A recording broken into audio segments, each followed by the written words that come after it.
I've been getting ready to head back to school. Summer's over, and with heading back to school, obviously, you gotta, make sure your fees are in place, placement, where you're gonna be living if you're, you know, studying away from home.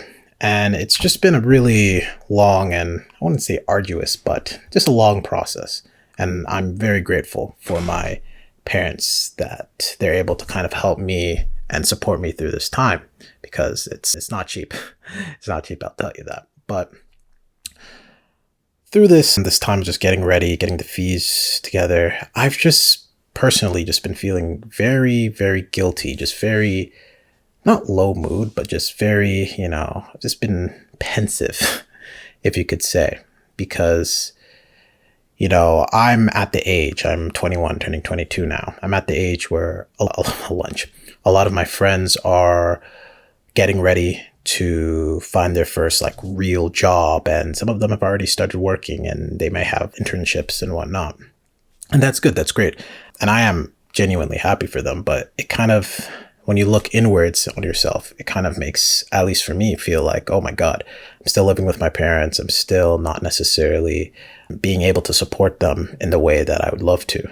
Right. For example, one of my sister of mine, this sounds a little odd, but they're working away, they're helping, they're supporting the family, and I'm still stuck here. 21, 22, not necessarily doing everything that I feel like I could be doing.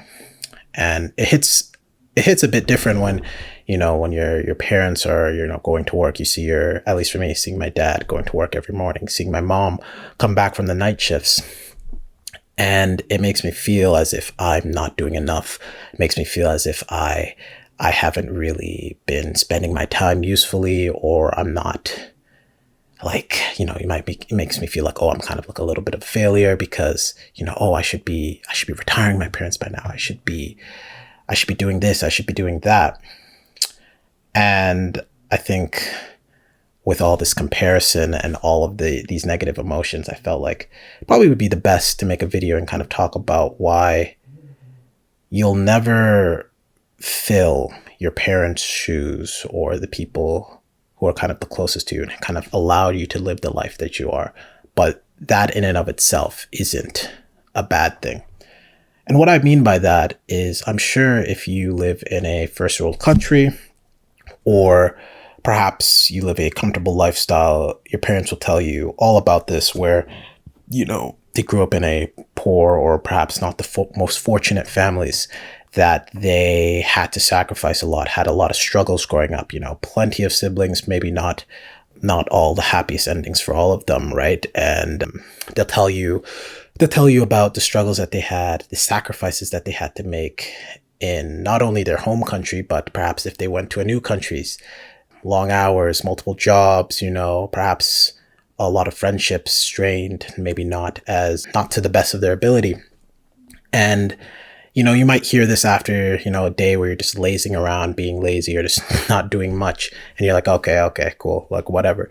But, when you get older and you really think about it, it's like, damn, man, like I'll never have that type of journey. I'll never be able to relate in that sort of way to the stories that they've had in terms of struggle and sacrifice, because they did such a damn good job at making sure that their kids would never have to go through that's not even a struggle or something I can even think about. Right. And I think that in and of itself makes, at least me, and I'm sure a lot of people can relate, you feel just very guilty on the inside because you don't actually feel like you are doing anything to their standards. Now, I don't think that you should live your life based on anyone's standards. I think I've talked about that plenty of times, but it's a bit different and it's a bit harder to grasp when it's your parents. They've provided everything for you. They sacrificed everything for you. And they want to make sure that their child, lives the most comfortable life possible. But in doing so, it's like paradoxical, because by doing that, it makes you feel, or if you have lofty ambitions, or if you want to achieve things, it makes you feel like as if your goals can never live up to the story, the struggles, the sacrifice that they may had to have made. Where am I going with this, you might be asking?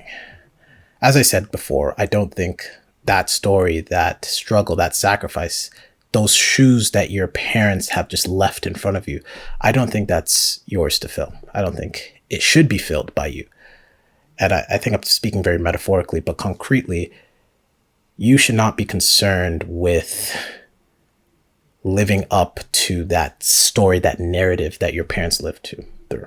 It might come easy to people, but for me at least, it's been something that I've been trying to figure out, and something I will always try to figure out, and be in the process of doing so. Because when your parents work very hard and you can see that, and you see that they're perhaps getting old, you see that they're not able to do everything that they have been able to do before, but yet they still try, they still do 100%, like 1,000%. It's like, what am I doing? But that shouldn't necessarily be what you should be looking at. I think there are plenty of areas in your own life, my own life, where I have struggled, I have had difficulties, I've had issues growing through, and I've grown as a person. But when looking at somebody who has objectively gone through so much more, it's as if those struggles, those sacrifices, those things that I've gone through don't really matter, when that shouldn't be the case. I'm not saying that if your parents grew up in a war-torn area and they lost a bunch of their siblings, I'm not saying that that's not important. But what I am saying is that's not your story. That's not what you should be worrying about, in the sense that, yes, that is sad. Yes, that isn't good, but it's not your job to fix. It's not your story to kind of develop, right? I think it's important to look in front of you, not behind you, and look at what you have accomplished and the things that you've done and what you want to achieve, not what anyone else wants to. And when doing so, when you kind of focus directly on the path in front of you, I find that it's a lot easier to accept that, hey, I have been blessed with such an amazing starting place in my life, because I think everyone starts at a different place. And some people start their race maybe 400 meters back. Some people start right at the start line, and some people are 2 laps in. But you can't really blame anybody for how they start, because we didn't choose. I did not choose to be born into a family who has been blessed. And I'm sure people did not choose to be born into a family that perhaps isn't as blessed, right? But it's not about where you start. It's about where you go. And it's about keeping that in your head and making sure that you do the best you possibly can, given your starting position and given the resources that you've been given, right? I don't think that's ever should ever be a reason to compare yourself to other people. And obviously those comparisons are going to happen. I've talked so much about not comparing yourself, yet I'm making another video on how you shouldn't, how I was doing so. But it's all about those reminders, those daily reminders, those daily, just basically phrases and people saying, like, just kind of push you back on track, right? Because you're never going to be going completely straight 100% of the way, right? There's going to be times where it gets a bit tough. But in those times, it's helpful to just kind of remind yourself that you don't need to be worrying about what other people are, their stories, and how sad or how, compared to yours, and you're like, oh, wow, I have everything, right? Because there might be days where, for example, I feel lazy, I don't want to work, but I'm like, I feel so guilty because, like, oh my God, like, there's people like in another country dying and being bombed, and oh my God, I'm sitting down here, I'm on my phone, I'm being so lazy. But again, as I mentioned in my previous video, there will be times you can't always be working. You're going to kill yourself like that. You can't always be 100%. You got to do 100% of what you can do given your resources, right?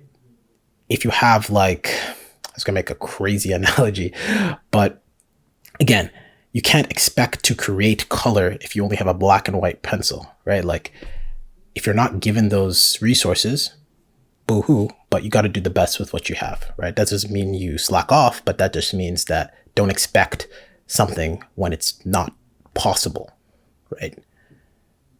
But yeah, I wanted to talk about that because, yeah, heading off to school, and, I'm very grateful for my parents. So shout out to my mom, my dad, my two sisters for always being the best anyone could ever ask for.